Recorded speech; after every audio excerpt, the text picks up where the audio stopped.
ህዝብን እየገደሉ ምርጫ ማለት የህልም ቅዠት ነው። አማራ ራሱን የታቀደው ምርጫ ቅቡልነት አይኖረውም። ኖ ሞር ኮሎኔል አብይ አህመድ ፋሽስት የእውነት የሞትን የውሸት አንመርጥም። በምርጫ ስም ጨቋኞችን አናነግስም። አማራ ራሱን ይከላከላል። ጤና ይስጥልኝ፣ እንደምን ዋላችሁ። ዛሬ መጋቢት 24 2018 ዓ.ም በመላው አማራ ክልል ምርጫን በሚቃወም ሰልፍ እየተደረገ ይገኛል። እንግዲህ እንደሚታወቀው ዛሬ መጋቢት 24 የኢትዮጵያ ምክትል ጠቅላይ ሚኒስትር አብይ አህመድ በዓለ ሲመቱን የሚያከብርበት ቀን ነው። ይህንን ቀን ተከትሎ በመላው አማራ ክልል ገዳዮቻችንን በምርጫ እናነግስም በሚል ከንጋት ጀምሮ የተቃውሞ ሰልፎች እየተካሄዱ ይገኛሉ።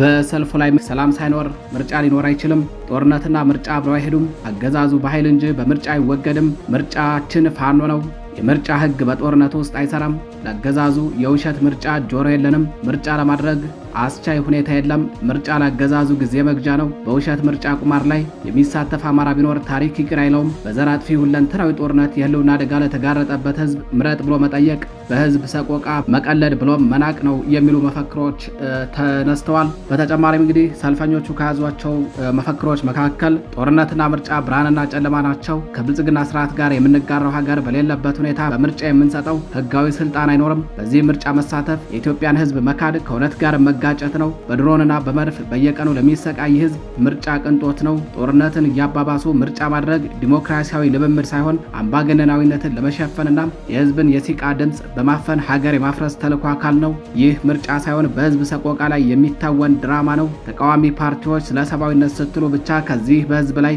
ሰቆቃ ከሚታወን የድራማ ምርጫ ራሳችሁን አግልሉ። ለመሆኑ ግን እስከ ምርጫው ቀን ትቆያላችሁ ወይ? ጦርነት ይብቃ፣ የሽግግር መንግስት ይቋቋም፣ ምርጫው ለሌላ 5 ዓመት የጭፍጨፋ ፍቃድ ማገኛ ነው የሚሉ መፈክሮች ተነስተዋል። በተለይም ደግሞ ከሰልፈኞች መካከል ኮሎኔል አብይ አህመድ በቃን፣ ብልጽግና በቃን፣ በ2 ዓመት ተኩል ውስጥ ከ500 በላይ ድሮን ጥቃት፣ ከ1.5 ሚሊዮን ተፈናቃይ፣ 5.4 ሚሊዮን ተማሪዎች ከትምህርት ገበታቸው ውጭ ሆነዋል፣ ብልጽግና የህልውናችን ጥላት ነው፣ በምርጫ ስም ጨቋኞችን አናነግስም፣ አማራ ራሱን ይከላከላል፣ ዘር ማጥፋት እየተፈጸመ ምርጫ ማድረግ አይታሰብም የሚሉ መልእክቶች ተስተውለዋል። በተያያዘ በዚያው በሰልፉ ላይ የአማራ ህዝብ ለኦሮሞ ህዝብ መልእክት አስተላልፈዋል። የብልጽግና ወንጀል ኦሮሞን አይወክልም። የአማራና የኦሮሞ ህዝብ አንድነት የብልጽግና ስርዓት ፍጻሜ መጀመሪያ ነው። የአማራና የኦሮሞ ህዝብ እንዲሁም ኢትዮጵያውያንን በመለያየት ስልጣን ላይ የሚቆይበት ዘመን አብቅቷል። የኦሮሞና የአማራ ህዝቦች ደም አንድ ነው። ጥላታችን ብልጽግና የሚባል ከፋፋይ ስርዓት ነው። ፋኖ የኢትዮጵያ ጋሻ እንጂ የጥፋት ኃይል አይደለም። ፋኖ የታጠቀው ለህዝብ ሰላምና ለፍትህ እንጂ ለበቀል አይደለም። የፋኖ ትግል የኦሮሞን ህዝብ ነጻነት ይበልጥ ያስከብራል እንጂ መብቱን አይነካም። ፋኖ ለኦሮሞ ስጋው እንጂ ስጋቱ አይደለም። ፋኖ ለኦሮሞ ህዝብ ጥላው እንጂ ጥላቱ አይደለም። ፋኖ የሚታገለው ለአማራ ኦሮሞና ለመላው ኢትዮጵያዊ እኩልነት ነው በሚል በሰልፉ ላይ ተንጸባርቋል። የተከበራችሁ አድማጭ ተመልካቾቻችን የሰልፉን ቪዲዮ እንድትከታተሉ እንጋብዛችኋለን። በምርጫ አይወገድም። ከብልጽግና ስርዓት ጋር የምንጋራው ሀገር በሌለበት ሁኔታ ምርጫ የሚሰጠው ህጋዊ ስልጣን አይኖርም። አማራ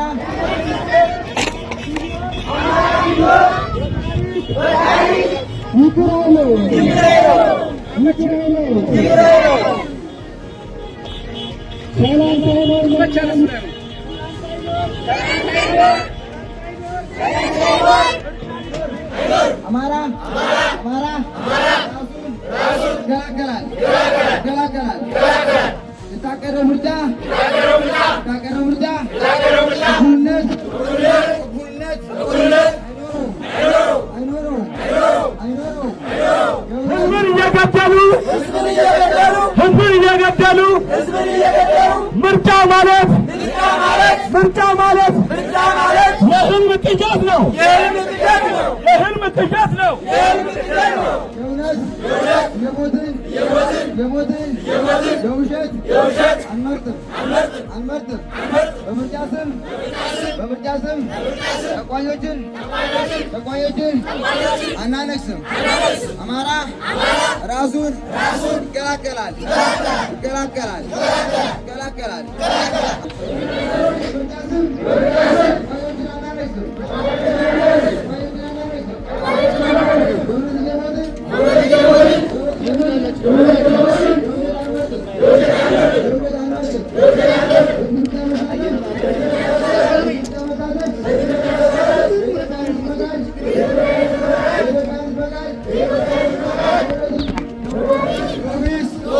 No election in the Amara, in Ethiopia. Abiy Ahmed wants to go. Abiy Ahmed is declared Prime Minister. No more. Colonel Abiy Ahmed is a fascist. አማራ ይነሳል። ኢትዮጵያም ትድናለች። አገዛዙ ባይል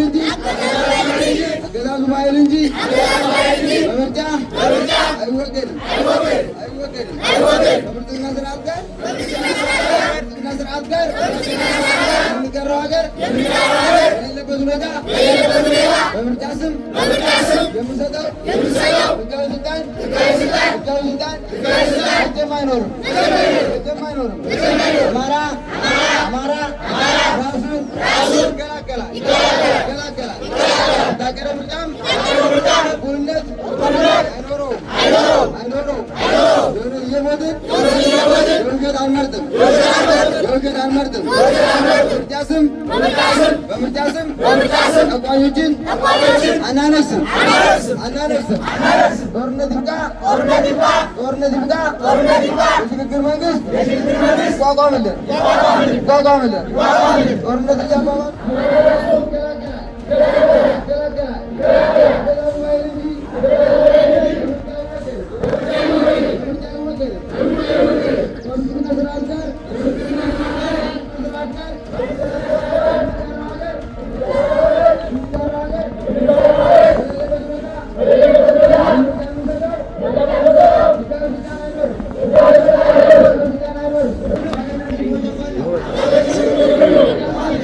እያቋቋም ጦርነት እያባባሱ ብታማረክ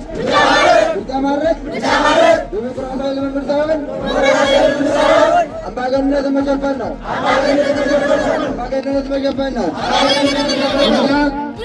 ምርጫ ያገዛዙ ጊዜ መስጫ ነው። ጊዜ መግዣ ነው።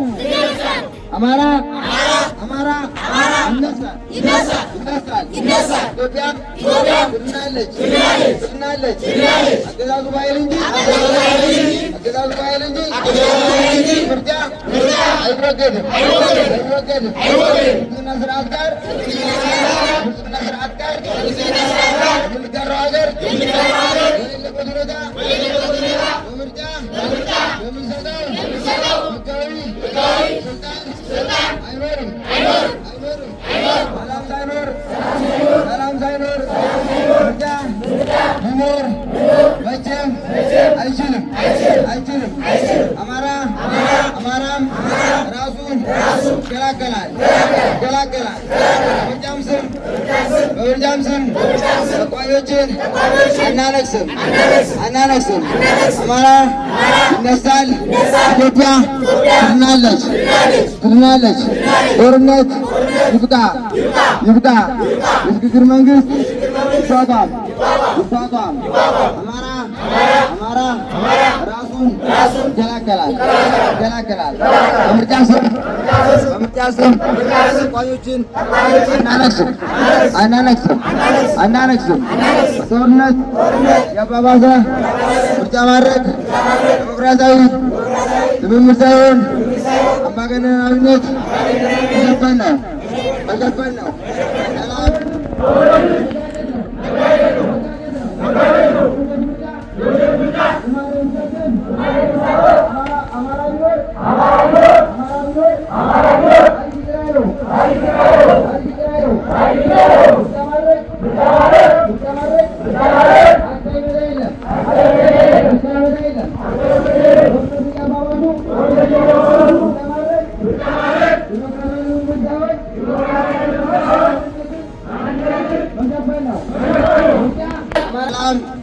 ሳይኖር ምርጫ ሊኖር አይችልም። ጦርነት ይብቃ፣ ጦርነቱ ይብቃ፣ ሽግግር መንግስቱ ይተካ። ምርጫ ለአገዛዙ holding election while escalating democratic exercise but a cover up for training election star away to buy time for the regime ምርጫ አገዛዙ ጊዜ መግዣ ነው። አማራ ይነሳም ትድናለች። ሰላም ሳይኖር ምርጫ ሊኖር አይችልም። ምርጫ አገዛዙ ጊዜ መግዣ ነው። ጦርነት ይቆምቃ ጦርነት ምርጫ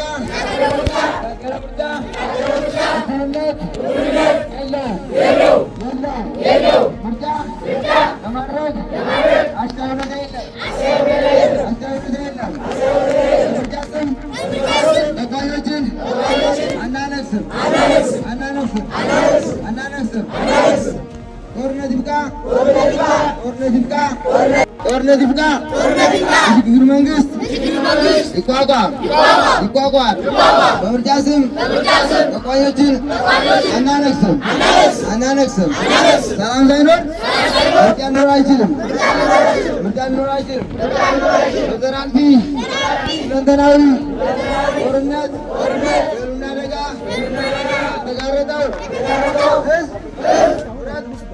ብረት ብሎ መጠየቅ በህዝብ ስቃይ ላይ መቀለድ ብሎ መናቅ ነው። አገዛዙ በኃይል እንጂ በምርጫ አይወገድም። አማራ ይነሳል፣ ኢትዮጵያ ትድናለች። ጦርነት ይብቃ፣ የሽግግር መንግስት ይቋቋም። awaitu by time for the regime. No more Colonel Abiy. No peace, no election. Holding election while escalating war is no democratic exercise but a cover up for training. Election now is to Mandesa PP regime for another 5 years for massacre. No election, no way. No peace, no election. No peace, no election.